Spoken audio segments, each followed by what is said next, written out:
laporan praktikum mesin listrik untuk jawab generator DC oleh kelompok B atas nama anggota itu pertama di pidana 44218031, kedua itu Bidan Sebastian Turin Piranda 44218034, ketiga itu Muhammad Syarul yakni 44218041, dan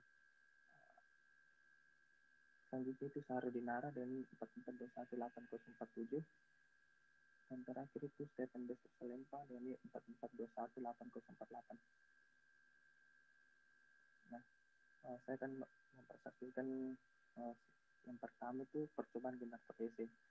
Jadi satu, tujuan umum dan tujuan khusus. 1.1 tujuan umum, mengetahui cara kerja mesin searah yang dioperasikan sebagai generator. Kedua, mengetahui dan sifat generator, arus searah dalam arus diagonal maupun berbeban. Kedua, mengetahui besar resistansi belitan generator DC. Keempat, mengetahui cara mengukur besar resistansi belitan generator DC. Selanjutnya, mengetahui dan mengoperasikan atau menjalankan generator arus searah dengan aman dan benar. Selanjutnya, mengetahui dan menganalisa pengaruh reaksi jangkar pada generator berbeban. 1.2 tujuan khusus, mencari harga resistansi belitan generator DC dengan menggunakan metode ohmmeter. Selanjutnya, mengetahui dan menganalisa pengaruh tanam generator DC terhadap kurikulum generator dan terhadap efisiensi generator. Selanjutnya itu mencari karakteristik beban nol dalam kurung EO sama dengan F kali IX, di mana I sama dengan 0 dan N sama dengan C. Selanjutnya itu mengetahui dan bisa menganalisa pengaruh tegangan keluaran generator terhadap pengaruh keluaran generator terhadap arus penguatan yang diberikan. Selanjutnya itu mengetahui lengkuan histeris anti-lesi generator DC. Selanjutnya itu mencari karakteristik beban dalam kurung itu F C sama dengan F kali F kurung IX, di mana I sama dengan nominal dan N sama dengan C. Selanjutnya itu mengetahui dan bisa menganalisa pengaruh beban terhadap tegangan keluaran. Selanjutnya mengetahui dan bisa mencari variasi jangka pada generator DC berbeban. Selanjutnya itu mencari karakteristik efisiensi. Efisiensi dalam kurung itu sama dengan F dalam kurung P, di mana N sama dengan C dan P sama dengan C. Mengetahui dan bisa menganalisa daerah operasi kerja yang optimum dari satu generator DC yang dilihat dari karakteristik efisiensinya. Nah, sekian dari saya.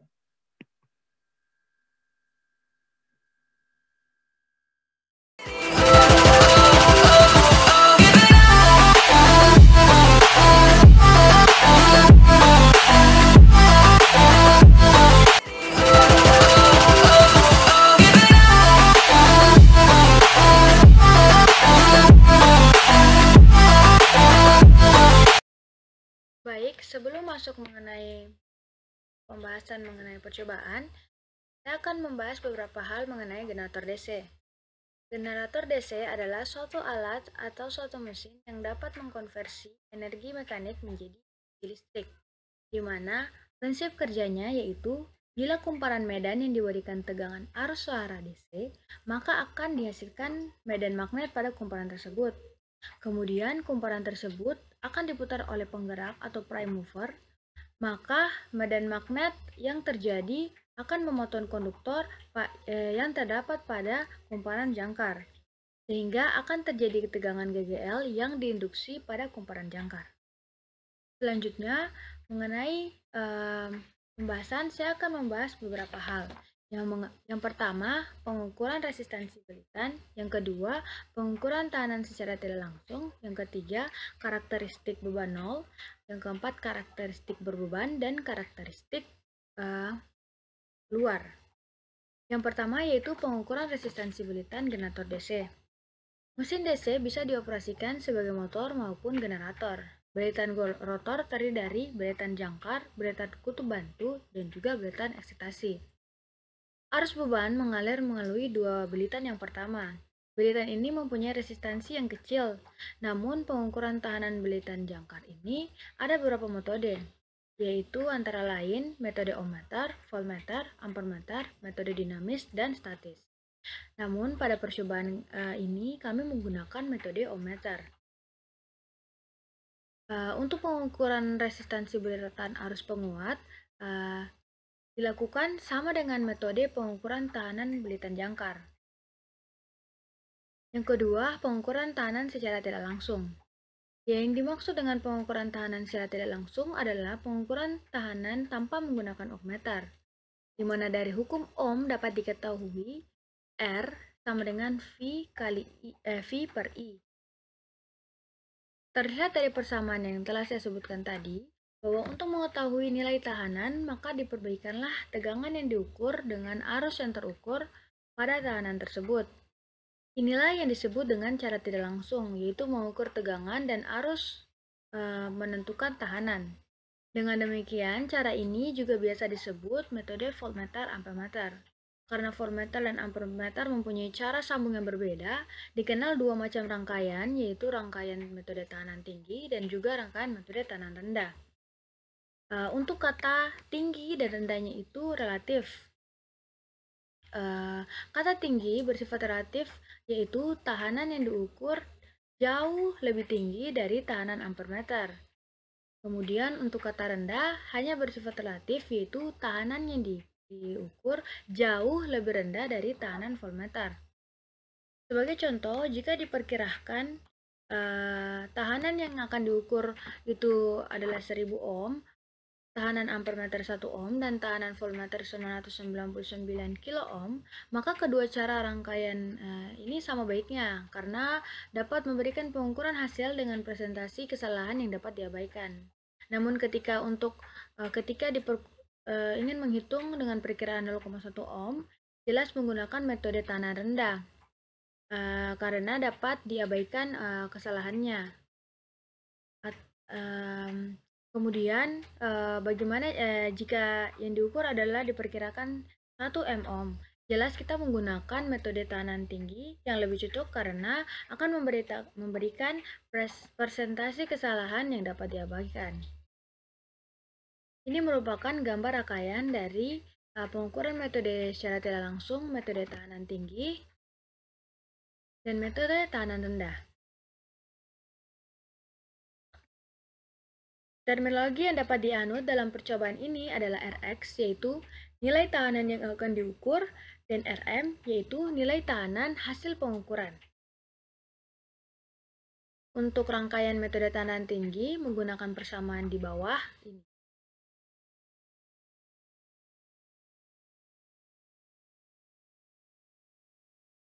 Dan untuk metode tahanan rendah juga menggunakan persamaan ini.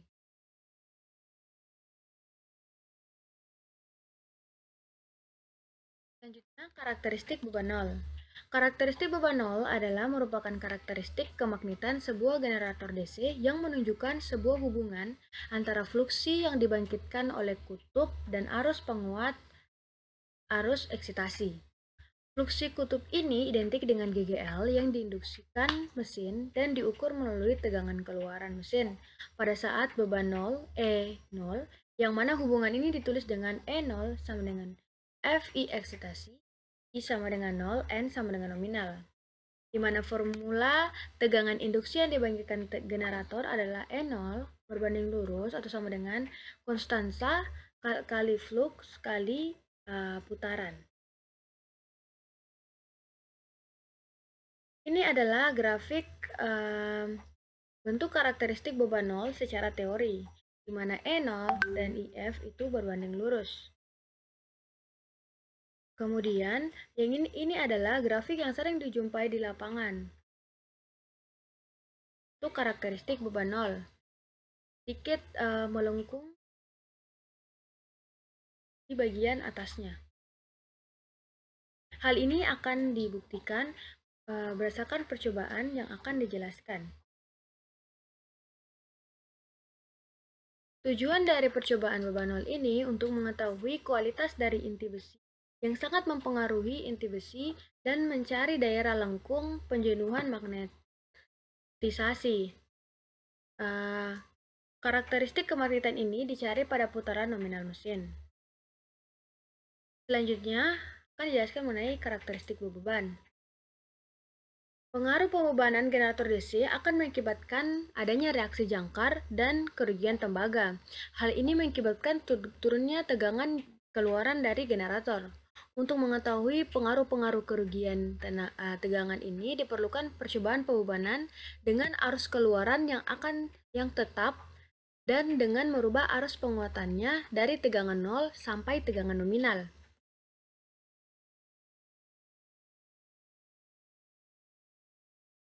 Ini adalah grafik bentuk karakteristik beban secara teori.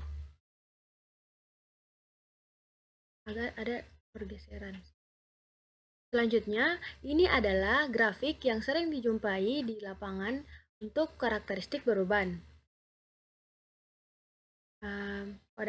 Di atas dia mengalami melengkungan atau melengkung. Pada gambar di atas, reaksi jangkar akibat pembebanan akan diatasi oleh arus penguat. Sehingga apabila kita lihat secara keseluruhan, kerugian tegangannya akan bergeser searah dengan sumbu penguatannya. Selanjutnya adalah karakteristik luar.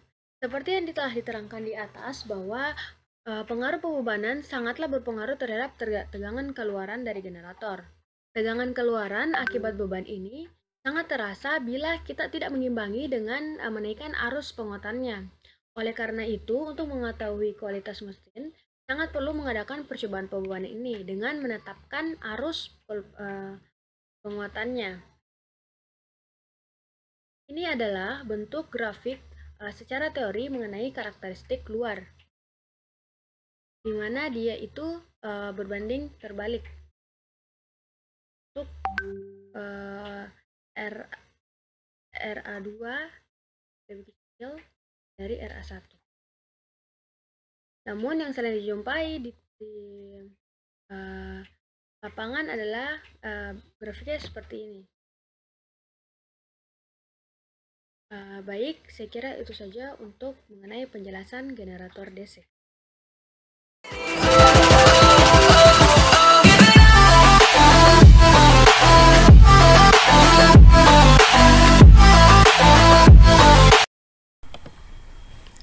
Baik, sebelum kita melakukan percobaan untuk generator DC dan motor DC, pada percobaan generator DC ini kita harus mengetahui terlebih dahulu data spesifikasi dari generator tersebut. Nah, biasanya data dari generator ini itu terdapat pada template-nya dan bisa langsung dilihat secara fisik. Namun pada saat ini saya akan menjelaskan tentang data spesifikasi generator DC melalui beberapa data yang sudah diberikan pada job sheet. Nah, untuk data spesifikasi generator DC itu daya nominalnya sebesar 5 kW, tegangan nominalnya 220 volt, kecepatannya 3000 rpm, arus nominal 22,7 ampere, arus eksitansi 1,1 ampere dan isolasinya kelas F. Untuk data-data dari spesifikasi generator tersebut itu merupakan batas-batas untuk menjalankan generator tersebut. Nah, sedangkan untuk data spesifikasi dari motor, daya nominal dari motor tersebut juga 5 kW, tegangan nominalnya 400 volt, kecepatan nominal 3000 rpm, arus nominal 14,7 ampere, arus eksitansi 0,56 ampere, dan isolasi kelas F. Sebelum kita melangkah ke percobaan, harus kita ketahui terlebih dahulu setiap data spesifikasinya. Karena mengapa? Ini menjadi acuan atau landasan kita untuk menjalankan generator ataupun motor tersebut. Selanjutnya, kita akan melangkah ke langkah percobaan. Nah, untuk langkah percobaan tersendiri, sebelum kita melakukan sebuah percobaan baik di lab maupun di dalam ruangan praktikum, kita harus memperhatikan lingkungan sekitar. Apakah sudah menjalankan K3, kita sudah memakai pakaian yang sudah dianjurkan untuk dipakai di dalam lab, dan juga kita harus memeriksa segala alat, baik itu alat dari generator DC tersebut maupun alat-alat penunjang seperti alat pengukur tahanan, alat pengukur tegangan, alat pengukur arus, seperti itu. Nah, setelah semua kita periksa dan semua sudah stabil, langkah percobaan yang pertama dalam percobaan generator DC ini, yang pertama itu untuk pengukuran tahanan belitan. Nah, untuk tahanan belitan ini memiliki dua langkah. Langkah pertama mengukur tahanan belitan jangkar dan belitan medan generator DC menggunakan ohmmeter. Nah, setelah itu kita mencatat hasil pengukurannya ke dalam tabel yang telah disediakan. Sebelum itu juga kita harus merangkai rangkaian. Nah, untuk merangkai rangkaiannya ini akan dijelaskan oleh teman saya nantinya. Untuk pengukuran tahanan secara langsung, di mana pengukuran tahanan secara langsung ini kita mengukur tahanan jangkarnya dan juga tahanan medan dari generator DC tersebut dengan menggunakan ohmmeter ataupun multimeter. Nah, setelah kita mengukur, tentunya kita harus mencatat hasil pengukurannya yang telah disediakan untuk dicantumkan ke dalam tabel. Langkah pengukuran yang ketiga itu pengukuran tahanan secara tidak langsung. Pengukuran tahanan ini kita mengukur tahanan jangkarnya dan juga tahanan medan dari generator DC tersebut menggunakan ampere meter dan voltmeter. Kemudian kita lanjutkan untuk mencatat hasil pengukurannya. Nah, untuk langkah percobaan yang keempat itu mencari karakteristik beban nol, di mana langkah yang pertama kita harus mengetahui rangkaian percobaannya terlebih dahulu.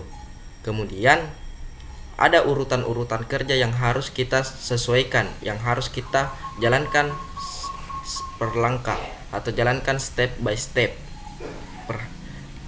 Yang perlu kita perhatikan di sini, ketika sebelum melakukan percobaan ini, rangkaian tersebut atau rangkaian yang sudah dirangkai oleh praktikum itu harus disetujui oleh pembimbing supaya lebih mengutamakan keselamatan kerja. Untuk langkah percobaan mencari karakteristik berbeban hampir sama dengan karakteristik berbeban nol, tetapi di sini yang membedakan kita memberikan beban terhadap generator tersebut, di mana percobaan ini kita harus memperhatikan juga langkah-langkah kerjanya, dan juga motor diputar pada percobaan ini motor diputar dengan menggunakan tahanan awal atau regulator untuk mengurangi arus start yang besar. Arus keluaran generator dibuat tetap. Pertama, percobaan untuk mencari tegangan keluaran 0 pada mesin harus dihubung singkat. Nah, pada rangkaian hubung singkat ini perlu juga diketahui atau disetujui oleh pembimbing supaya pada saat percobaan ketika sudah disetujui oleh pembimbing, artinya rangkaian-rangkaian yang sudah kita rangkai terlebih dahulu itu sudah tepat dan sudah memenuhi syarat. Kemudian ketika setelah melakukan percobaan, maka data hasil percobaan itu kita masukkan ke dalam tabel data. Nah, untuk keenam itu mencari karakteristik pengaruh pembebanan terhadap tegangan keluaran dengan arus penguat tetap. Di mana di sini urutan kerjanya itu dengan generator ini diputar dengan motor DC. Kenapa motor DC? Dikarenakan sebenarnya harusnya di situ turbin, tetapi kita mengoptimalkan alat-alat yang ada, jadi kita menggunakan motor DC. Nah, untuk ini juga kita harus memperhatikan urutan kerja yang sudah dibuat terlebih dahulu, dan juga motor diputar ini dengan menggunakan tahanan awal atau tahanan usutnya. Dan sebelum dibebani, tegangan keluaran generator harus menunjukkan tegangan nominal. Nah, tegangan nominal ini sesuai dengan data spesifikasi generator DC yang sudah sebelumnya saya jelaskan terlebih dahulu. Untuk arus bebannya diatur mencapai harga nominal yang sudah ditentukan. Nah, di sini untuk setelah kita melakukan sebuah percobaan, datanya itu akan selalu dicatat ke dalam tabel data. Untuk diagram rangkaiannya, saudara atau teman saya akan menjelaskan. Mungkin cukup dari saya.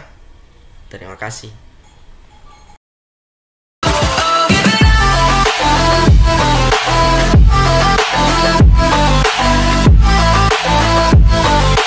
Baik, untuk diagram rangkaian percobaan generator DC itu dibagi menjadi dua percobaan, yaitu statis dan dinamis. Untuk yang pertama, pengukuran langsung tahanan dalam mesin, di mana rangkaiannya yaitu kita memakai sebuah multimeter pada mode pengukuran tahanan.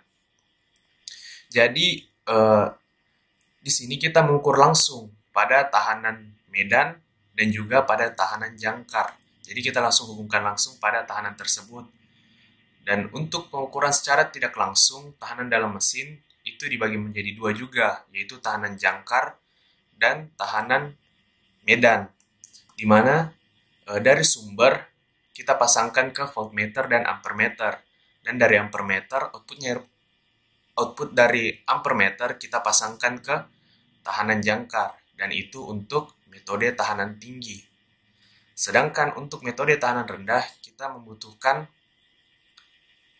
sebuah resistor variabel atau biasa disingkat dengan rheostat, di mana dari tegangan sumber DC kita masukkan ke rheostat. Keluaran dari rheostat kita masukkan ke ampermeter. Dari ampermeter kita hubungkan ke voltmeter dan tahanan jangkar. Dan untuk tahanan medan sama dengan tahanan jangkar tadi untuk metode tahanan tinggi. Yang berbeda adalah di sini kita memakai untuk mengukur tahanan medan. Dan untuk metode tahanan rendah, kita sudah tidak memakai rheostat atau resistor variabel, di mana dari sumber kita pasang langsung ke ampermeter, lalu kita pasang ke voltmeter dan ke beban medan, tahanan medan. Dan yang membedakan tadi metode tahanan rendah dan metode tahanan tinggi yaitu jika metode tahanan rendah ampermeter berada di awal, sementara untuk metode tahanan tinggi berada di setelah voltmeter, berada di sini.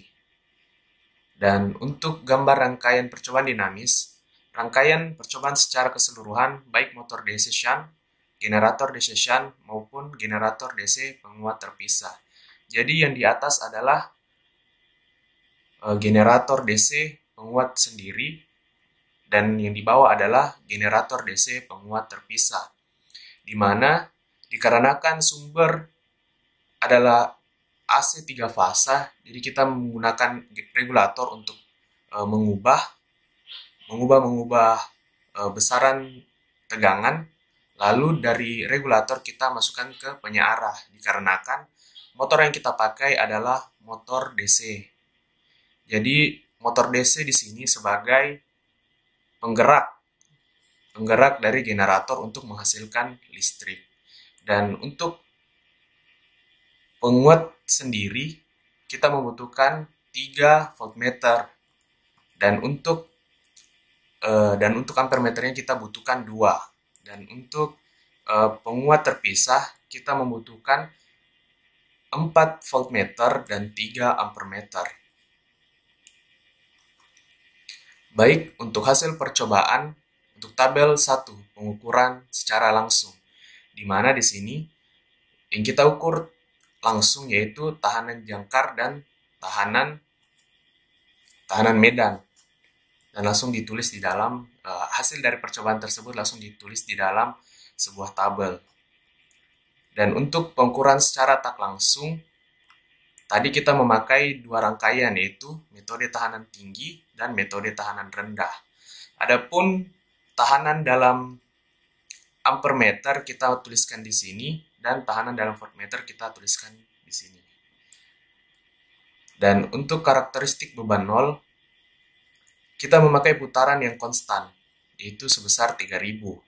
Lalu nilai arus yang terukur juga kita konstankan, yaitu sebesar 1,5 ampere, di mana arus eksitasi kita ubah secara perlahan dari 0 sampai 0,45. Dan tegangan induksi pada generator kita perhatikan, lalu kita ukur dan tulis di dalam sebuah tabel. Begitu pula juga dengan nilai tegangan yang terukur. Itu untuk karakteristik beban nol. Dan untuk karakteristik berbeban generator DC, seperti tadi bahwa putarannya kita konstankan. Lalu arus keluaran dari generator itu kita tetapkan, dia konstan, tetap sama. Dan yang diubah-ubah yaitu arus dari eksitasi tersebut. Dan kita lihat fenomena pada tegangan induksi dan tegangan yang keluar dan arus yang terukur. Tegangan yang terukur dan arus yang terukur kita catat. Lalu untuk tabel yang kelima yaitu karakteristik generator DC, di mana putaran kita konstankan, arus eksitasi kita konstankan, dan yang kita ubah-ubah adalah arus keluaran dari generator, jadi dari 0 sampai 10,8 ampere, di mana kita memperhatikan tegangan induksi pada generator dan nilai arus yang terukur, dan juga nilai tegangan yang terukur.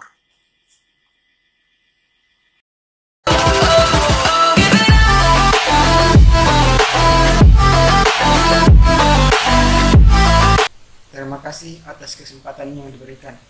Selanjutnya saya akan menjelaskan hasil analisa data.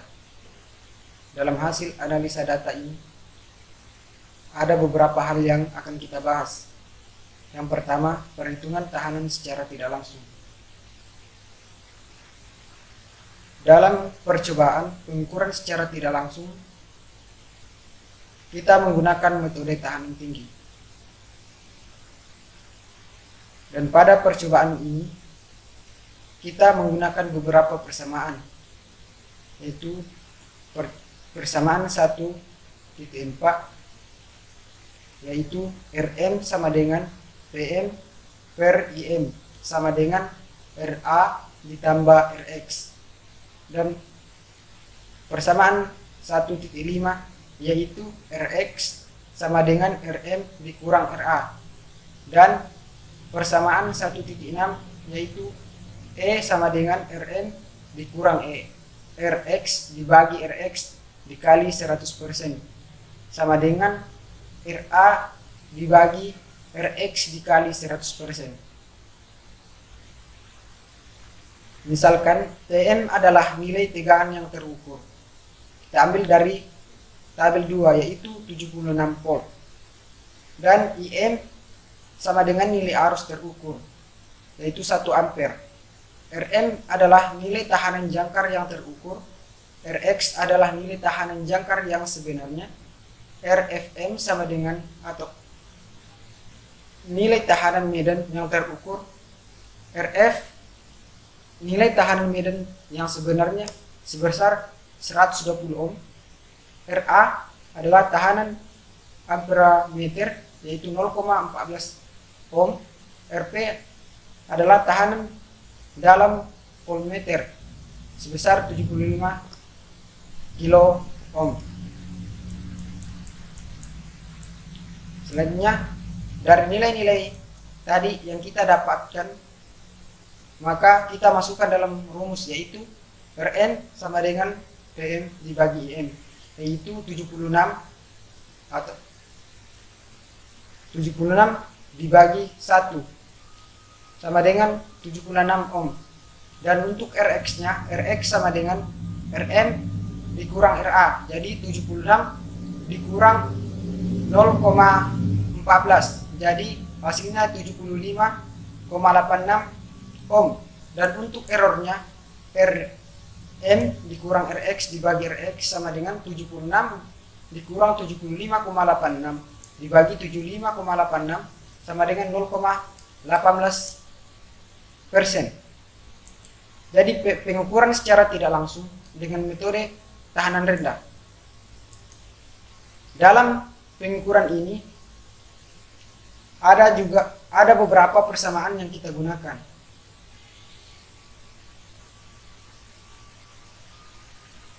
yaitu persamaan 1,10 dan 1,13.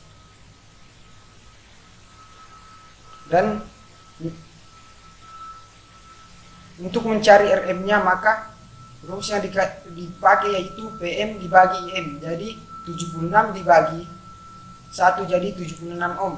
Dan Rx sama dengan Pm dikali Rp dibagi Im kali Rp dikurang Pm sama dengan 76 dikali 75 dikali 10 pangkat 3 dibagi 1 kali 75 dikali 10 pangkat 3 dikurang 76, hasilnya 76,8 ohm. Untuk errornya sama dengan Rm dibagi Rx dibagi Rm dikurang Rx dibagi Rx, jadi 76,8 dikurang 76 dibagi 76 sama dengan 0,10%. Selanjutnya, inilah tabel hasil perhitungan pengukuran tahanan secara tidak langsung. Nomor 1 yaitu tahanan belitan. Ra pengukuran langsung 4 ohm, terukur Rm terukur yaitu 76 pada tahanan tinggi dan sebenarnya atau Rx-nya sama dengan 75,86. Untuk errornya 0,18%. Dan pada tahanan rendah nilai Rm-nya 76 dan nilai Rx-nya 76,8. Errornya 0,18%. Dan untuk tahanan belitan Rf pengukuran langsung sama dengan 120. Untuk tahanan tinggi Rm-nya sama dengan 115 ohm dan untuk Rx-nya 229,86 ohm. Untuk errornya 0,06%. Dan untuk tahanan rendah Rm-nya sama dengan 116, Rx-nya sama dengan 152 ohm dan errornya 23,78%. Selanjutnya kita membahas grafik. Yaitu grafik yang pertama yaitu grafik hubungan arus medan atau I eksitasi generator dan tegangan jangkar generatornya itu E0 pada percobaan beban 0. Kita lihat pada grafik, semakin kecil IF-nya atau ampere meternya, maka E0-nya atau tahanan jangkar generator juga semakin tinggi. Dan apabila IF-nya semakin besar dan E0-nya semakin tinggi, akan semakin tinggi. Jadi di sini hubungan arus medan dengan tegangan jangkar generator pada percobaan beban nol berbanding lurus.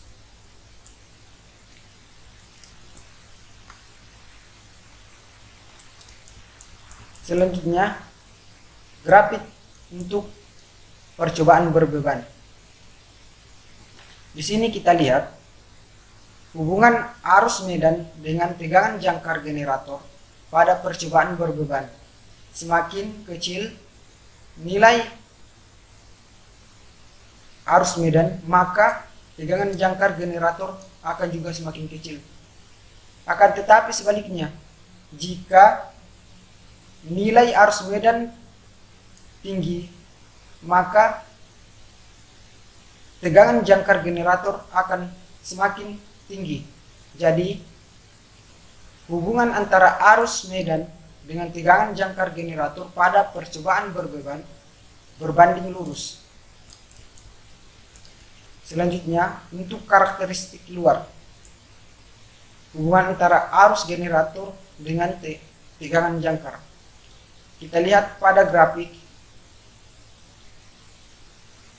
semakin tinggi nilai IG-nya atau arus generatornya,